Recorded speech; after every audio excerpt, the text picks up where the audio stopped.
Tatanas Ata, Sizahaligal Ata, part of the Dene-speaking language group of the Tsuut'ina Nation in Treaty Number 7 here in southern Alberta.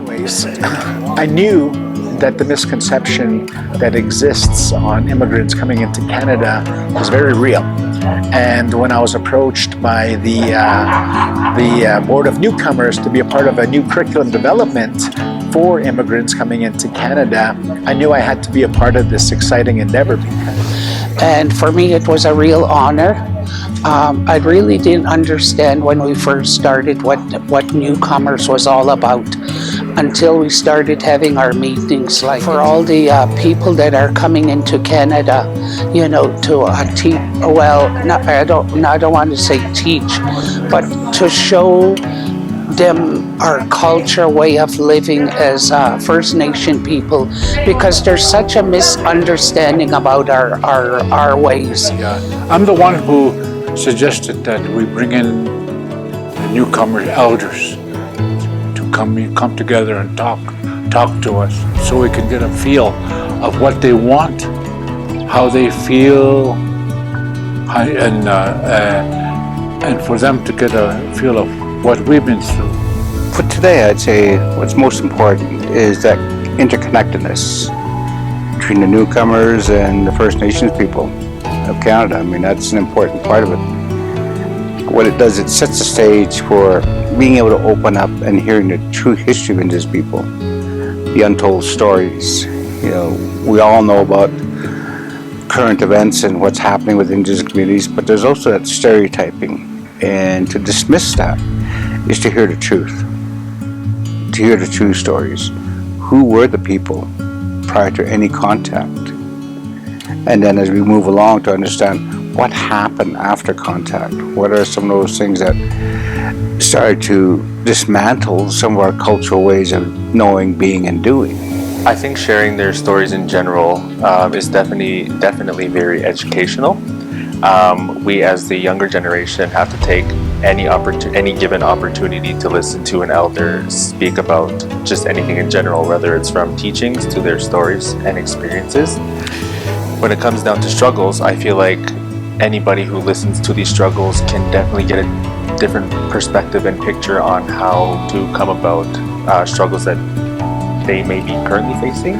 We can change the interpretation, and we can also exchange ideologies that aren't too much dissimilar in anyone's country, especially those that come from oppression in history. So this is an opportunity for Indigenous participation to tell the true story, the true history, and the true relationship evolution that occurred between European people, first contact with the Indigenous people of North America. A lot of our culture has really died away. That's what I'm always talking about. Today we live in a modern world, and it's more of the Western culture that my people believe in. And they're always saying to go back to the old ways, but I don't think we can ever go back to the old ways. Like even our language is dying out, you know, because the younger people don't know our language. The older people knew the Blackfoot language, and a lot of our older people are passing on, and they don't pass that knowledge on to their children, you know.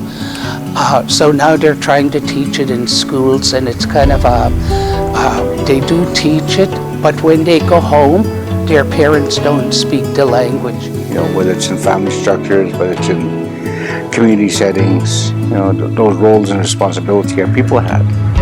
And it's an important part that newcomers really don't know about us, and that's why we refer to as the untold stories. You know, people often think about Canada, but that's, you know, Canada's what, 153, 154 years old now? So that's what they hear, that's what they see. But prior to that, there's no known information for them.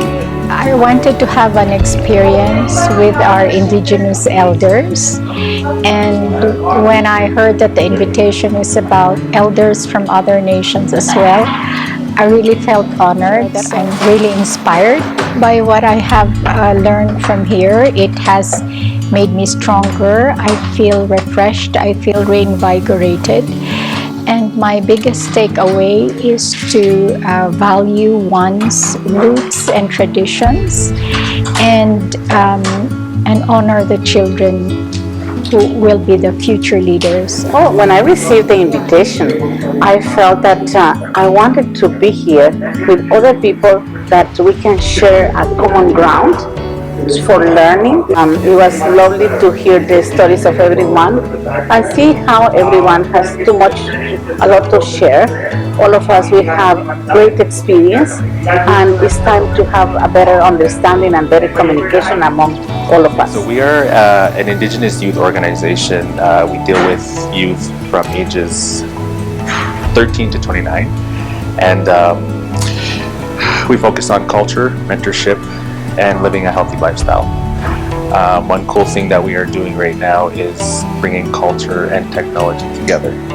And with that, we have 3 virtual reality experiences. One is Writing on Stone, virtual tour of the National Park. And another one is a Blackfoot learning toolkit, learning tool.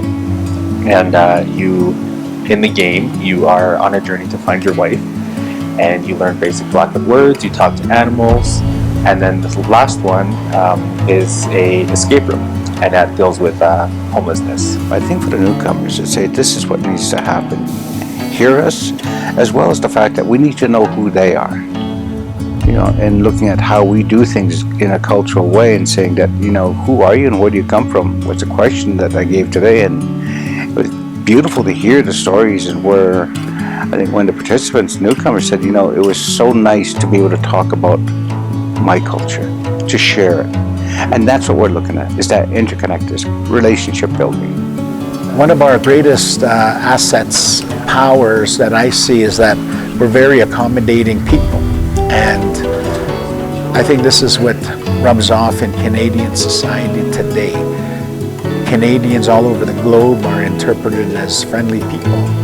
And it was through the hosts of this land that interpreted this value structure that is prevalent today and noticeable all over the globe for general Canadian population. We need to keep trying. We need to keep, like my husband, when he was alive, he spoke fluent Blackfoot.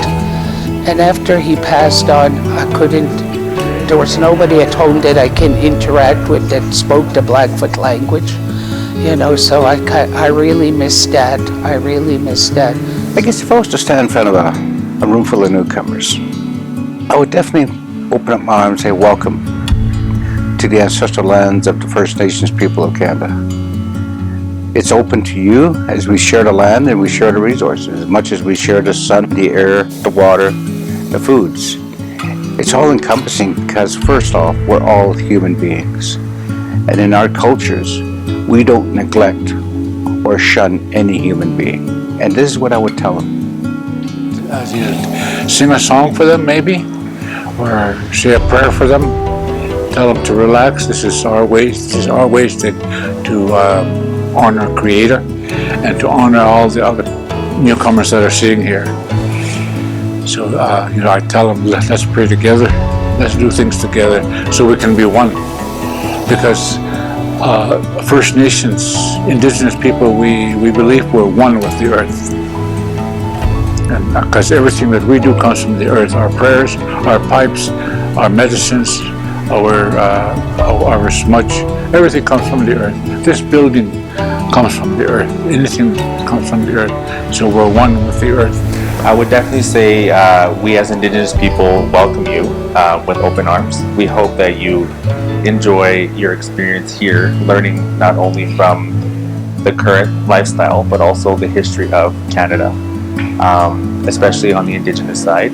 I know that many cultures from all around the world have similarities, and I feel like they should take advantage on to learn what those similarities are when it comes to First Nations individuals versus where they came from.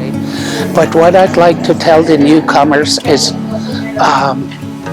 get information, get knowledge about First Nation people. Don't go by the books. You need to hear it from the individual themselves. I would say Kunia, come in, and what's your cultural heritage identity? Because we need to live and learn off one another, and this is how we reciprocate our evolution of unity.